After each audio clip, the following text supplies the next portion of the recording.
¿Qué hacer con estos picos respiratorios que se presentan en el país en el mes de marzo y que afectan a los bebés y pues a toda la población en general, pero sobre todo a los niños menores de 5 años y a las personas mayores? Para hablarnos de este tema nos acompaña la doctora María Consuelo Mor. Ella es médica cirujana de la Universidad Javeriana y pediatra. Nos va a dar todas las recomendaciones para tratar esas gripitas de los niños que se pueden tratar en casa, pero ¿cuándo hay que salir a urgencias? Doctora María Consuelo Mor, ¿qué es el pico respiratorio que se presenta todos los años en el país? El pico respiratorio que se presenta todos los años es un incremento de la infección respiratoria aguda, especialmente en niños menores de 5 años, y que afecta también en gran parte a los menores de 1 año, siendo una de las principales causas de mortalidad infantil en nuestro país. Este pico respiratorio, como su nombre lo dice, tiene dos picos, especialmente en los meses de marzo a julio y en el mes de septiembre a diciembre. Sin embargo, la presencia de las lluvias y el clima como tenemos actualmente puede hacer que este pico respiratorio o se adelante o se prolongue un poco más de lo esperado. En estos momentos, en este tiempo en que nosotros hablamos de pico respiratorio, tenemos que hacer mucha prevención, mucha educación a los profesionales de salud, a la familia y en general a toda la comunidad para evitar consecuencias graves. ¿Qué es lo que pasa? ¿Cuáles son esos síntomas que empiezan a presentarse en los niños, en los bebés, cuando empieza este pico respiratorio? ¿Y cuándo hay que realmente acudir a urgencias y cuándo no? Listo. Nosotros hablamos de 4 mensajes para transmitir a todas las personas y es cómo evito una infección respiratoria aguda. ¿Cómo evito una infección respiratoria aguda? Es mantener mi casa limpia, evitar el contacto de los niños o inclusive del adulto mayor, porque este pico respiratorio Para afecta las personas mayores a las también. personas mayores, al adulto mayor y al niño, y el adulto mayor a veces es la persona que contagia al niño. Entonces debemos evitar asistir a sitios donde haya conglomerados de personas, evitar los cambios bruscos de temperatura, evitar también la presencia de humo de cigarrillo o cuando se cocina en sitios con leña, la presencia de humo. ¿Y cuáles son los síntomas que se presentan? Entonces, los síntomas que se presentan puede ser fiebre, tos, eh, la presencia de rinorrea, que es la presencia de mocos. En estos casos podemos manejar al paciente en casa si la temperatura no está por encima de 38 y no más de 3 días. Doctora, a eso voy. ¿Cómo podemos tratar al paciente en casa sin, digamos, exagerar en esos tipos de remedios caseros que a veces son peores, sí, que la enfermedad? Sí, entonces, ¿qué hacemos en casa? Te voy a hablar especialmente de los niños, ¿no? Porque Sí, pues de los es el niños. tema que me compete a mí. Mantener las fosas nasales limpias, o sea, hacer los lavados nasales con suero fisiológico las veces que sea necesario. Mantener al niño muy bien hidratado, o sea, proporcionar una buena cantidad de líquidos, evitar abrigarlo mucho, especialmente en las horas de la noche, no automedicar. Es muy mala la automedicación, el suministro de antibióticos, el suministro de antitusivos. Esos deben ser dados especialmente por los profesionales médicos, no que vayan a la droguería y allá les formulen, porque eso puede empeorar los cuadros y puede enmascarar la presencia de un cuadro grave de dificultad respiratoria. Es muy importante que nosotros en los lactantes menores, que son los niños menores de 1 año, insistamos mucho en lo que es la lactancia materna exclusiva durante los primeros 6 meses de vida y luego continuarla con complementaria hasta los 2 años o más. Si el niño no está comiendo adecuadamente porque rechaza los alimentos, debemos proporcionar alimentos en volúmenes pequeños para tener una adecuada nutrición, porque la desnutrición es un factor que empeora los cuadros respiratorios. Eso es básicamente los cuidados que nosotros debemos hacer en casa. Mantener limpios los ambientes y bien ventilados. ¿Cuándo realmente hay que acudir a urgencias por un cuadro respiratorio? ¿Cuándo uno tiene que salir corriendo y decir, no, aquí está la situación está grave? Bueno, primero, menores de 1 año y especialmente menores de 3 meses. Son una alarma muy grande, síntomas respiratorios, debe ir al servicio de urgencias. Segundo, cuando se presentan cuadros de dificultad respiratoria. ¿Qué llamamos nosotros dificultad Sí, ¿cómo se da respiratoria? cuenta la mamá que tiene La mamá que dificultad tiene una respiratoria? dificultad respiratoria, aleteo nasal, la naricita hace las fosas nasales hacia afuera, eso es un aleteo nasal. Los labios morados, el hundimiento de las costillas, o sea, uno ve que el niño está fatigado y que se están hundiendo las costillas. Una temperatura persistente mayor de 38 grados por más de 3 días que no ha sido posible controlar adecuadamente con los antipiréticos como el acetaminofén o los medios físicos. La otra cosa es que el niño vomite todo lo que come, que rechace la vía oral. Y a veces en casos más severos que haya convulsiones, esos son los cuadros que nos alertan a que salgamos inmediatamente a un servicio de urgencias. Si no se presentan estos cuadros, pues podemos hacer el manejo en casa. Y digamos en el campo, las personas que están en el campo, ¿qué pueden hacer mientras llegan al hospital? Porque pues allí usted sabe que pues es más dificultoso que en las ciudades. Ya, exacto. Pues en el campo lo que nosotros recomendamos y alertamos es que si usted ve que su niño empieza a estar somnoliento, que no está comiendo, que la temperatura es persistente, no espere a que haga todos estos signos de dificultad respiratoria que les acabo de mencionar, sino inmediatamente deben acudir al centro de salud más cercano. Mientras tanto, tratar de darle suero o tratar de darle la leche materna si está lactando, frecuentemente en volúmenes pequeños, controlar la temperatura y acudir lo más pronto posible al centro de salud más cercano. Doctora, usted hablaba un tema muy importante que es la automedicación y generalmente como son picos respiratorios, pues la gente acude a la droguería, acude al amigo de la tienda a decirle qué le puedo dar yo a mi bebé y generalmente a veces se cometen los graves errores de dar antibiótico. ¿Cuál es la consecuencia de dar ese tipo de medicamentos sin fórmula médica y, digamos, se vuelven como resistentes también al antibiótico a posteriori? Exactamente. Pues lo más importante es que la mayoría de estas infecciones son virales. En un 95% de los casos, el pico respiratorio se presenta por virus. En los cuadros virales, nosotros no necesitamos manejo de antibiótico.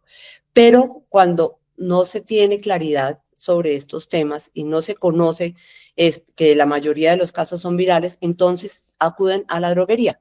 Y hay una asociación muy grande entre fiebre y antibiótico. Sí, cuando hay fiebre, entonces generalmente la gente dice, no, le toca tomar antibiótico Tomar porque ya hay antibiótico. infección.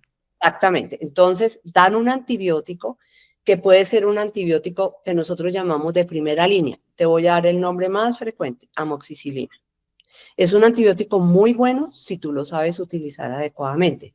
Pero ¿qué pasa? Se le da un antibiótico a ese niño cuando no lo necesitaba. Después puede haber una complicación porque estos cuadros virales pueden luego sobreinfectarse por bacterias. Entonces, ya este antibiótico no nos sirve. El niño está como con un cuadro enmascarado y cuando ya llega al servicio de urgencias puede llegar con un cuadro de neumonía y un cuadro severo que ya requiere una unidad de cuidado intensivo, ya no sirven estos antibióticos de primera línea, entonces hay que empezar a escalar y cuando vuelva a necesitar la amoxicilina, seguramente se ha empezado a crear una resistencia a esta amoxicilina que, como te digo, es un antibiótico muy bueno, pero que ya lo hemos utilizado inadecuadamente. Por eso nosotros recomendamos no automedique, no compre el antibiótico y empiece a dar porque el niño tenía fiebre y no vaya también a que lo mediquen las personas que no están, pues, no están capacitadas y formadas para hacer este tipo de tratamiento. Entonces, nuestra recomendación es si usted ve que el niño sigue malito, que se empezó a rechazar la vía oral, que está somnoliento, que no controla la fiebre, vaya a un servicio de salud, donde le quede más cercano. ¿En cuánto tiempo se estima que se debe curar una gripa? Una gripa, O pues, un los primeros cuadro, digamos, respiratorio que respiratorio. no necesita ir a La hospitalizarse. fiebre uno espera que dure 3 días. La fiebre espera que dure 3 días y que ya después de que se ha hecho el lavado nasal, se ha utilizado el acetaminofén, se ha hecho una adecuada hidratación, el niño empiece a mejorar. La tos puede persistir más tiempo y los mocos, pero el estado general del paciente puede mejorar. En una semana uno ya puede ver que el niño está muchísimo mejor, pero pasan 3 días, yo he hecho todo y el niño en lugar de mejorar, veo que se está deteriorando, esto me está alertando a mí. Debo salir, ya no lo puedo manejar en casa, debo acudir a un servicio de urgencias porque se me puede complicar. Ahora, como les he dicho, si es un niño menor de 1 año y es un niño menor de 3 meses, a estos síntomas en estos niños menores de 3 meses, debo acudir muy tempranamente, porque debe ser valorado en un servicio de salud y debo hacerle un seguimiento y un control muy estricto para que no se vaya a complicar. Estos son los niños que se mueren con mayor frecuencia, los menores de 3 meses. Doctora, todos los años, digamos, se presenta este pico respiratorio y todos los años los pediatras salen con las recomendaciones, explican las recomendaciones. ¿Colombia ha aprendido, digamos, a manejar estos picos o seguimos en las mismas? ¿O seguimos, digamos, deteriorando los tratamientos? Pues yo creo que hemos progresado. Hemos progresado porque hemos hecho mucha educación, porque hemos sensibilizado a los profesionales de salud, tanto al médico como a la enfermera, la terapeuta respiratoria, se trabaja ya mucho más en equipo, se hacen seguimientos. Sin embargo, hay cosas que se salen de las manos. Por ejemplo, cuando empieza a haber una serie de virus que habitualmente no veíamos y que complican a estos niños. Pero por eso es tan importante que nosotros no bajemos la guardia, que empecemos a hacer las campañas antes de que se presente el pico respiratorio. Siempre iremos a tener la falta de camas, el sobrecupo en los servicios de urgencias para atender estos pacientes, el incremento de la utilización de oxígeno, que a veces también escasea en el área hospitalaria y hay niños que lo necesitan en el área ambulatoria, pero yo sí pienso que hemos mejorado en toda la parte que es la sensibilización a los profesionales de salud, a las familias, a la comunidad y también la parte educativa. Eso ha sido una labor que se ha venido haciendo muy arduamente en trabajo entre todo lo que son las EPS y las IPS, que son las prestadoras de salud. Es un trabajo que se hace muy integrado y muy dirigido a los profesionales y a la comunidad. Doctora María Consuelo Mor, ¿cuáles son esos virus que antes no veían y ahora están viendo? Pues mira, ahora nosotros veíamos que la mayoría de los virus de infección respiratoria era el virus sincitial respiratorio y el rinovirus, eran los virus que más se veía. Ahora hay otra serie de virus, está el enterovirus, está el E. coli, está una serie de virus que se han presentado y que están complicando los cuadros y que llevan a que, además de este cuadro viral, pueda haber una sobreinfección bacteriana y los niños terminen en las unidades de cuidado intensivo y terminen pues con desenlaces en ocasiones fatales. Entonces, por eso es tan importante que nosotros hagamos una prevención, que vacunemos. Es muy importante que todos nuestros pacientes tengan sus esquemas completos de vacuna porque hay una bacteria que es el neumococo que afecta mucho a los niños menores de 5 años y a los adultos mayores y que causa unas neumonías muy severas que en ocasiones, pues como te digo, tienen desenlaces fatales. Entonces, por eso nosotros insistimos mucho en que haya una vacunación, un esquema completo de acuerdo a la edad y de acuerdo a los esquemas que están establecidos en el Plan Nacional de Salud y que además hagamos una vacunación contra la influenza. La influenza sigue siendo un virus muy importante y que está mutando, que muta y que cambia cada año, por eso la vacuna también cambia cada año y debemos todos los colombianos deberíamos estar vacunados contra influenza, pero especialmente nuestros pacientes pediátricos, los adolescentes, los adultos mayores y todos los profesionales que trabajamos en el área de la salud. Todos los años, y eso sí hay que reiterarlo, no es porque yo me vacuné el año pasado, entonces me sirve la del año pasado. Usted decía, Exactamente. digamos, esos virus que pues están apareciendo, que de pronto también hay virus que se habían erradicado y han vuelto a salir. Sí. ¿Por qué se produce ese fenómeno, doctora? Pues mira, en algunos virus que se han, también yo creería que por toda la parte de toda esta, como esta contaminación ambiental y como todo esto ambiental que está pasando, y también porque hemos visto que la pandemia, por ejemplo, trajo algo muy grave y es que como no se salía, los esquemas de vacuna no se completaban. Entonces, hay niños que no han completado sus esquemas de vacuna.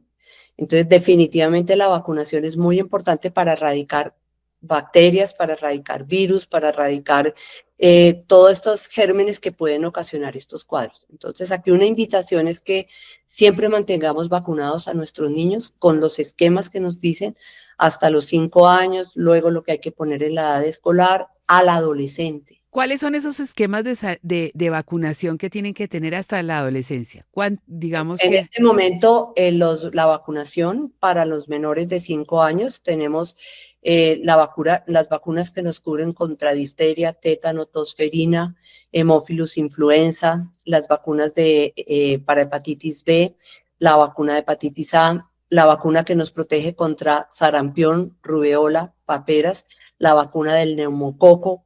Esas son la del meningococo. Esos tienen unos esquemas especiales que debemos poner en edades puntuales. Nosotros empezamos el esquema de vacunación desde el momento del nacimiento, donde ponemos una vacuna contra la tuberculosis, que es la BCG, y una vacuna de hepatitis B.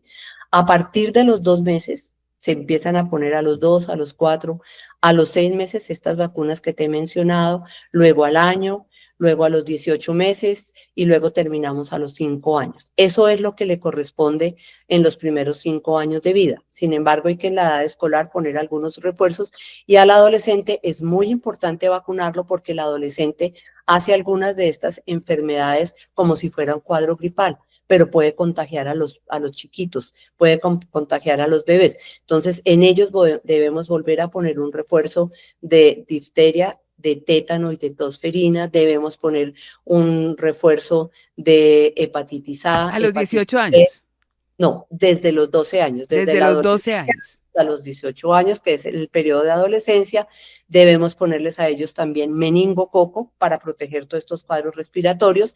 Y ya que me das la oportunidad de hablar, también a estos niños les tenemos que poner la vacuna contra el virus del papiloma humano, que es una vacuna que nos va a prevenir el cáncer de cuello uterino en las mujeres y el cáncer de pene, de laringe y de ano en los hombres. Entonces, es muy importante que nosotros insistamos mucho cuando vemos los niños en la consulta, cuando van con los familiares, en que completen sus esquemas de vacuna. Esto los está protegiendo y los está ayudando a que se contagien menos o que si presentan la enfermedad, la hagan con menos severidad y con menos letalidad.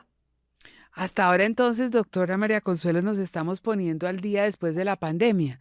De pronto hay personas o niños o mamás que no han vacunado completamente a sus hijos y en estos picos respiratorios pues empiezan a salir todas las enfermedades. Exactamente. Entonces, ¿cuál es la invitación grande? Completen sus esquemas de vacunación. Con el adulto mayor y el adulto también tiene que vacunarse porque pues se cree que solamente se vacunan los niños y ahora pues los adolescentes. Nosotros los adultos tenemos que vacunarnos contra todo. Nosotros debemos ponernos influenza cada año. Deberíamos tener también, después de los 60 años, la vacuna del neumococo. Los adultos jóvenes deben tener meningococo, es decir, los esquemas de vacuna no llegan hasta los 18 años, los esquemas de vacuna siguen. Entonces, debemos sensibilizarnos y mantener nuestros esquemas de vacuna, porque a veces nosotros, los adultos, somos los que contagiamos a los niños. Entonces, ¿cuál es el trabajo? El trabajo es que todo el núcleo familiar esté sano, esté vacunado, se proteja, use el tapabocas si está con cuadro respiratorio. No enviar a los niños a los jardines, sino hasta 24 horas después de que hayan pasado los síntomas respiratorios, porque es que eso se vuelve un círculo vicioso. Yo mando a mi niño, entonces infecto a otros. Y todos siguen ahí, entonces infecto a otros. Entonces, la idea es que si el niño o el adulto está enfermo, en lo posible evite contagiar a más personas. Entonces siga el tapabocas no se ha ido. El tapabocas tenemos que seguirlo utilizando. El lavado de manos tenemos que seguirlo utilizando. El quedarnos en casa y protegernos nosotros es proteger a los demás también. Entonces, estas son medidas muy sencillas que no podemos sacar de de nuestro diario vivir y que debemos fortalecer para evitar que esto se vuelva como un círculo vicioso y se incrementen los cuadros respiratorios. Doctora María Consuelo Mor, ¿cuál es la diferencia entre bronquitis y neumonía? Bueno, la bronquitis es una inflamación del bronquio, que como te digo, la mayoría de los casos es eh, viral. Se puede acompañar a veces de un cuadro que nosotros llamamos también sibilante, o sea que al obstruirse y al inflamarse el bronquio pueden aparecer sibilancias, puede haber también secreción mucosa. No es tan severa como una neumonía, entonces uno la puede manejar pues con todas las medidas que hemos hablado. Cuando hay neumonía es cuando ya hay un compromiso mayor y se puede presentar una consolidación de una parte del pulmón, de alguno de los lóbulos del pulmón. Y esto es mucho más severo porque esto nos puede llevar a unos cuadros importantes de infección respiratoria. Puede ser viral, pero en la mayoría de los casos se asocia también a un cuadro bacteriano, entonces se requiere un manejo con antibióticos. Hay algunas neumonías que se pueden manejar en casa, que no son muy severas, que no han comprometido mucho ni el pulmón ni el estado general y que uno puede controlar periódicamente en el área ambulatoria. Pero hay unas neumonías que ya se pueden aumentar de tamaño, pueden comprometer más el parénquima pulmonar y que requieren una hospitalización. Entonces, una bronquitis, yo puedo estar con un cuadro de tos, puedo tener un poco de obstrucción bronquial, no hay una severidad en el cuadro, en la dificultad respiratoria. La neumonía compromete más tanto el área pulmonar como el estado general y te da muchos más signos de dificultad respiratoria. Por último, doctora María Consuelo Mor, generalmente las mamás, las abuelas empiezan a dar, tómese, confunden, digamos, la gripa con los niños, confunden una gripita con un cuadro severo. ¿Qué tan buenos son esos remedios que dan para la tos, que son, digamos, naturales y que a veces de pronto pueden acelerar un poco el proceso en el pulmón? Pues mira, remedios naturales que no tengan cosas muy tóxicas, Sofisticadas. sí, no tiene problema. Es decir, nosotros en menores de un año nunca recomendamos la miel de abejas, por ejemplo. ¿Ah, no? A veces no, la miel de abeja la puedes dar en mayores de un A año un y menor de un año un no se le año puede dar no miel de debemos abeja. dar miel de abeja. Pero, por ejemplo, el juguito de naranja con la miel de abeja en mayores de un año, pues no tiene ningún problema. Las infusiones tampoco tienen ningún problema. Mientras no haya mezclas que sean tóxicas, no hay ningún problema. Perdón, me surge la curiosidad, ¿por qué a un menor de un año no se le puede dar miel de abeja? Porque puede causar lesiones en los pulmones que pueden ser graves. Entonces, por eso no se pueden dar miel en menores de un año. Lo recomendado es darlo a partir del año de edad. Entonces, si se da un juguito de naranja con un poquito de miel de abejas, o se da una infusión con un poquito de miel de abejas, o cosas que no sean tóxicas, no tienen problema. Lo que no se debe automedicar son todos los jarabes de la tos, porque pues en la mayoría de los casos estos jarabes que no son naturales deben ser formulados porque tienen un manejo específico y unos componentes específicos. Entonces, por eso recomendamos que si se requiere algo más, si es persistente el cuadro y todo, se acuda a un servicio de urgencias. Otra cosa es muy importante, ¿cuándo debo llevar a control a mi hijo? ¿Cuándo lo debo controlar? Si el niño salió de una hospitalización, tiene que ser atendido en los 5 primeros días posteriores al egreso hospitalario. Si el niño fue manejado en casa en la primera semana y debe ingresar a todo su programa de consulta de valoración integral. Valoración integral es una consulta que se hace donde se hace una valoración completa de todo el niño, se determinan factores de riesgo, se ve su estado nutricional y tiene unas edades frecuentes en las que se debe atender y por los profesionales, ya sea por médico o enfermera. Eso es lo que nosotros llamamos mantenimiento de la salud. Entonces, estos niños deben entrar a todo lo que es la consulta de mantenimiento de la salud para poder ver cómo ha sido su evolución, ver cómo están ellos desde el punto de vista respiratorio, desde el punto de vista de desarrollo, desde el punto de vista nutricional y poder continuar con su manejo preventivo.